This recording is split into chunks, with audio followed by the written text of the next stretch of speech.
আসসালামু আলাইকুম রাহমাতুল্লাহি ওবারাকাতুহু।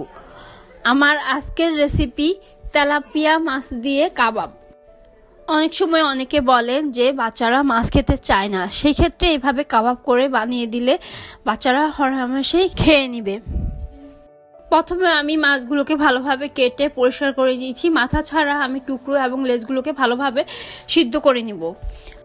মাছগুলো সিদ্ধ করার সময় সামান্য আদা রসুন বাটা এবং পরিমাণ মতো লবণ দিয়ে দিব। সামান্য পানি দিয়ে ভালোভাবে শুকনো শুকনো করে সিদ্ধ করে নিব।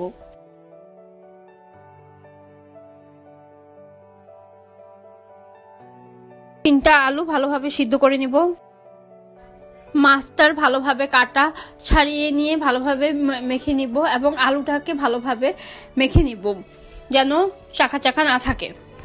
মরিচ কুচি করে নিব, পেঁয়াজ কুচি করে নিব, ধনিয়া পাতা কুচি করে নিব, 1 চা চামচ পরিমাণ টালা জিরার গুঁড়া নিব এবং সুন্দর ঘ্রাণের জন্য 1 চা চামচ পরিমাণ গরম মশলার গুঁড়া নিব।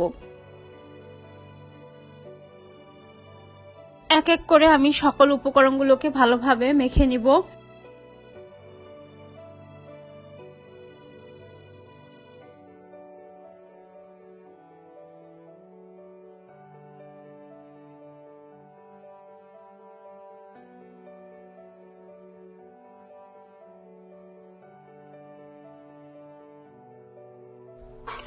নতুন নতুন রান্না পেতে আমাদের পাকশিল্প চ্যানেলটিকে সাবস্ক্রাইব, লাইক, কমেন্ট, শেয়ার করে আমাদের পাশে থাকুন।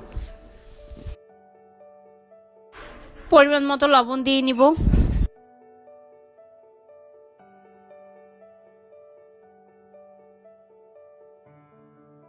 সব উপকরণগুলো ভালোভাবে মাখা হলে গোল গোল করে আমি মাছের কাবাবগুলো বানিয়ে নিব।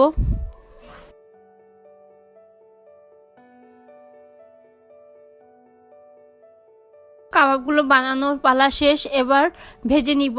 ভাজার জন্য আমি একটা ডিমকে ভেঙে নিব। ডিমের মধ্যে কাবাবগুলো চুবিয়ে গরম তেলের মধ্যে দিয়ে দিব। এক এক করে কাবাবগুলো আমি দিয়ে দিব। এক পাশ ভালোভাবে হলে উল্টিয়ে দিব। উল্টে আমি লাল লাল করে কাবাবগুলোকে ভেজে নিব। সুন্দর করে বাদামি হয়ে আসলে আমি কাবাবগুলোকে তুলে নিব। একইভাবে আমি সব কাবাবগুলো ভেজে নিব। তৈরি হয়ে গেল আমার মাছের কাবাব। বাচ্চাদের টিফিনে এই রেসিপিটি করে দেওয়া যায়। আজ এ পর্যন্তই। আল্লাহ হাফেজ।